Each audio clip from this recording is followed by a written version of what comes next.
Hello everyone and welcome to this video where I'll show you how to create an animation where a character moves like upside down, or even we can move it horizontally on the screen. So let's jump into how to code an animation like this in Scratch. So I'll show you how this whole thing works and how you can change many of these values to make this animation uh, fit into the project that you are building. So let's start with the very basic. So I just have a one flag clicked event, and on top of that it add a forever loop. So after that, I'll simply add a go to. I go to the motion and I add a go to XY block inside this forever loop. So all I have to do is now add a few operators. So let's see. Let's start with this subtraction operator. Inside that, I'll put a multiplication, and inside that, I'll put one function. So this is a function operator, and I'm not going into much details of it, but this is here I'm putting a sine function, and the reason I'm putting it because this value of sine, uh, a sine function ranges between -1 and 1, so it cannot be less than -1 and it cannot be more than 1.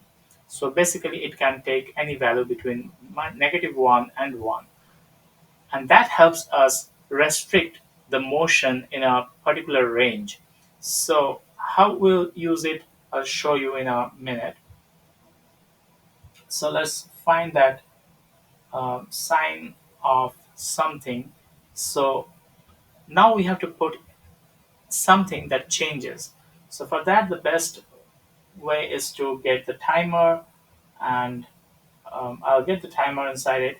But if I put the sign of timer and then multiply it by something, this will not work as we want because the sign of timer is very less. So in order to increase the velocity of that, and I'll show you in a minute how that happens. So in order to increase the velocity, we have to put another multiplication inside this so that the magnitude is within our control. And then I'll just put some values inside these boxes. So this is 50. Let's make this as, let's say, 15, and this can be 20. So now if I put this inside this Y box, let's see how it works. So you see that this animation has started working here, but we still need to make some tweaks into this so that it can increase a bit. So to increase this jump, what we can do is we can change this to 25. So you see the size of the jump is increasing. Now let us make it 55 and see the jump is quite big now.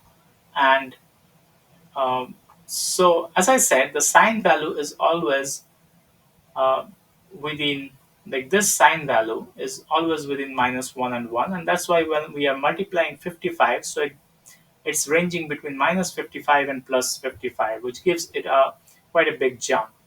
So we don't need that big a jump. So let's adjust it to, let's say, 15, which is a decent kind of movement. But you can adjust it based on the project that you are working on. This 20 is basically to adjust the position of this character. So let's say what happens if we make it 200. So it goes down. If we make it like 0, it goes to the top.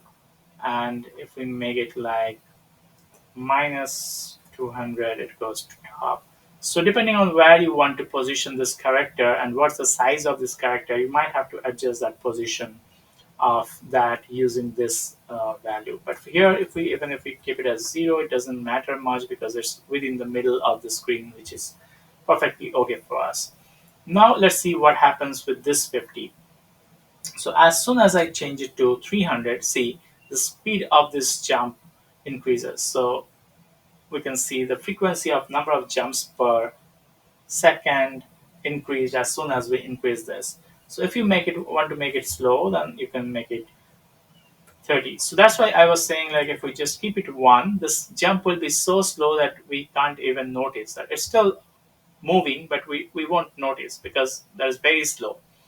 So in order to make this thing work, we have to put some big number here. Like, it can be 40, it can be 100, depends on how fast you want to move this character.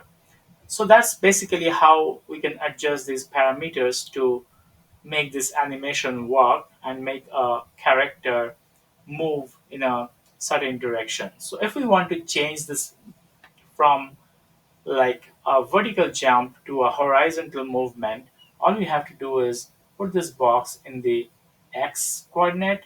So see, now it's moving in the horizontal direction. So we can adjust the position by changing, let's say, this x coordinate a bit. So let's say if we make it like minus 100, so it's changing the y coordinates. So let's say we keep it 0 and we make it 100. So now it's moving towards the left side of the screen. So putting it 150 is bringing the character to even closer to the left side. So by adjusting this, you can adjust the position of this character on the screen. So basically that's all for this video. Let me know in the comment what you think about moving characters, and how else would you like to move these characters so that they are so that you can create a certain effect on your in your project. Thanks for watching. See you in the next video.